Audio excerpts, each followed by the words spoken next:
பிடியதன் உருவுமை குலமிகு கரியது வழிகொடு தனதடி வழிபடும் அவரிடர் கடி கணபதி வர அருளின் மிகக்குடை வடிவினர் பகில் வழி வளமுறை இறையே ஈசனே சிவகாமி நேசனே என ஈன்ற தில்லைவாழ் நடராஜனே.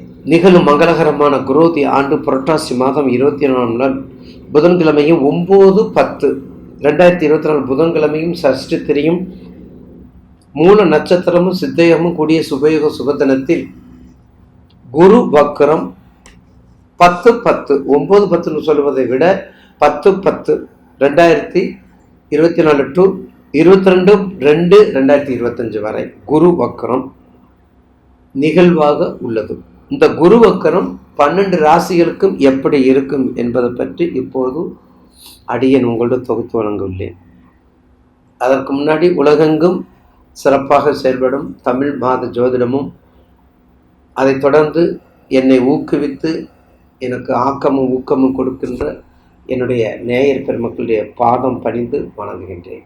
குரு ஒரு மனிதனுடைய வாழ்க்கையில் நல்ல யோக பலனை கொடுத்தால் அந்த மாதிரி ஒரு யோக பலன் வேற எந்த கிரகமும் கொடுப்பதில்லை. அப்படிப்பட்ட குரு வக்ரம் நமக்கு என்ன செய்யும், இந்த 12 ராசிக்கு என்ன செய்யும், அதுதான் இப்போ நமக்கு கேள்வி. அப்போ 12 ராசி நேயர் பெருமக்கள் ரொம்ப எதிர்பார்த்துட்டு இருப்பீங்க. எல்லாரும் சொல்லிட்டாங்க, நான் இன்னும் சொல்லலை, அதனால நீங்களும் பார்த்துட்டு வர்றீங்க.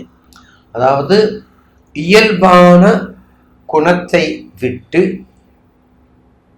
தன்மையை விட்டு அடுத்து அதுக்கு மாறுபட்ட தன்மையில போய் சேருவது, மாறுபட்ட தன்மையில குணங்களை கொடுப்பது, இதுதான் வக்கரம். இப்ப வக்கரம்ங்கிறது 9 நவகிரகம் இருக்கின்றது. அந்த 9 நவகிரகத்தில் ஒளிக்கிரகம் சூரியன் சந்திரனுக்கு இல்லை. ராகு கேது எப்போதுமே வக்கரம் தான். அப்படின்னு என்ன அர்த்தம்? எப்போதுமே இன்வெர்ஸ்லி ப்ரொபோஷனல், மாறுபட்ட தன்மையில குணங்களை கொடுப்பது, இதுதான் வக்கரம். இப்போ வக்கரம்ங்கிறது 9 நவகிரகம் இருக்கின்றது. அந்த 9 நவகிரகத்தில் ஒளிக்கிரகம் சூரியன் சந்திரனுக்கு இல்லை. ராகு கேது எப்போதுமே வக்கரம் தான். அப்படின்னு என்ன அர்த்தம்? எப்போதுமே இன்வெர்ஸ்லி ப்ரொபோஷனல். அதே சமயத்தில் புதன் வக்கரம் அடைகிறது, சனி வக்கரம் அடைகிறது, செவ்வாய் வக்கரம் அடைகிறது, சுக்கிரன் வக்கரம் அடைகிறது, இப்போ குரு வக்கரம் அடைகிறது.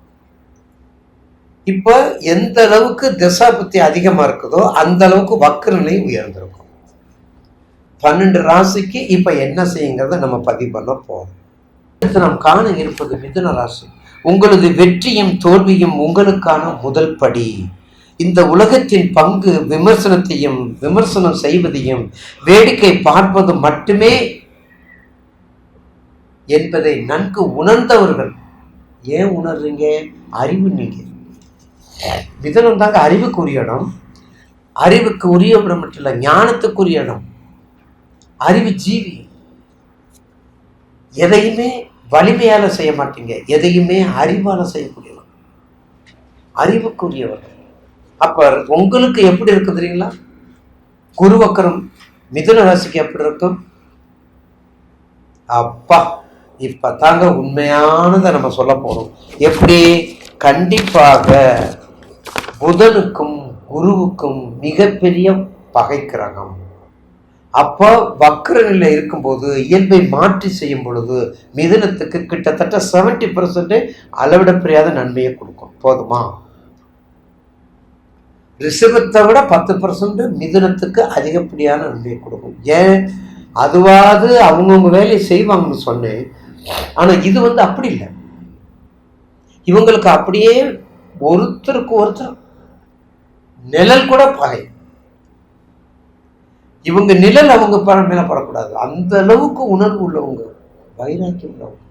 அப்ப இயல்புக்கு மாறாம வக்கரம் நடக்கும் பொழுது ஒரு நல்ல நிலைமையை கொடுக்கும், ஒரு முன்னேற்றத்தை கொடுக்கும், நல்ல வியாபாரத்தை கொடுக்கும், நல்ல குழந்தை பாக்கியத்தை கொடுக்கும், நல்ல தொழிலை கொடுக்கும், வெளிநாட்டை கொடுக்கும், கமர்ஷியல் டாக்ஸ் பேங்க்கு,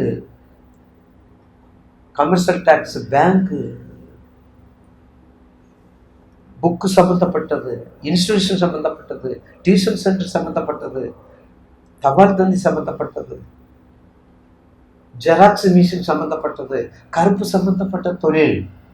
ஏன்னா சனியும் புதனும் தன்னை விட்டு விலகாது, அந்த இடத்துல முக்கியம்.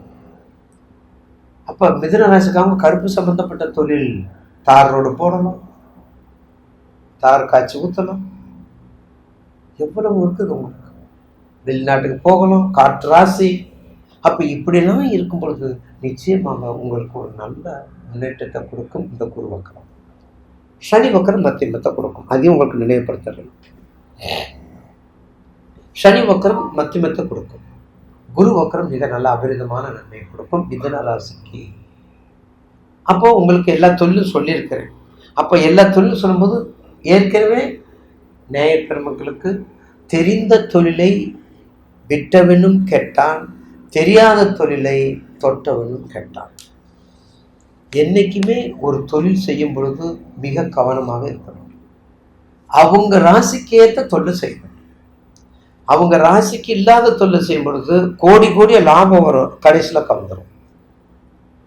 கடைசி ஜீரோ ஆக்கி கொடுத்துரும். ஏன்னா உங்களுக்கு அந்த ஜீரோ ஆக்கி கொடுக்கறதுக்கு ரிலேட்டடாக உங்களுடைய தசாபத்தி மாறி போயிடும். அப்போ தசாபத்தி மாறும்போது உங்களுக்கு எதுவுமே வராது. அதனால தான் உங்களுக்கு வேண்டிய தொழில், ஏகப்பட்ட தொழில் சொல்லியிருக்கிறேன். கல்வி சம்பந்தப்பட்ட அனைத்து தொழிலும், அறிவு சம்பந்தப்பட்ட அனைத்து நிகழ்வுகளும், ஜோதிடத்துறையிலிருந்து, வக்கீலிருந்து, புத்தக விற்பனையிலிருந்து, பதிப்பகத்திலிருந்து, பாரம்பரியான தொழிலிருந்து எல்லாமே உங்களுக்கு தான்.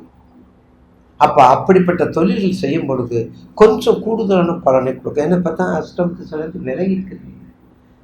விலகிட்டீங்க. அடுத்து கடகத்துக்கு முடிய போகுது. நம்ம என்ன செய்ய போகிறோம்? ஸோ மிதுனராசி நேயர்களுக்கு வணங்க வேண்டிய தெய்வம் எப்போதுமே மதுரை என்பது மீனாட்சியை மறக்கப்படாது. மதுரை என்பது மீனாட்சி, நீதி நிறைவுக்கு குமரகுருபருடைய பதிகங்கள், மீனாட்சி பிள்ளை தமிழ். அதை விட மிக சிறப்பானது மதுரை என்பதில் உள்ள வடக்கு வெளியில் உள்ள ஆதி சொக்கநாதர். அது மிதுன ராசிக்கும் கன்னி ராசிக்கும் மிகுந்த கோவில், உகந்த கோவில், ஒரு அற்புதமான ஸ்தலம். ஆதி சிவன் புதனுக்கு புதனுடைய சாபத்தை நீக்கிய இடம். அப்போ நீங்கள் புதன் தானே, அப்போ புதன் ராசி தானே, அப்போ இந்த தாக்கம் இருக்கும்ல. அதனால புதனுடைய தாக்கத்தை ஏற்கக்கூடிய இடம்.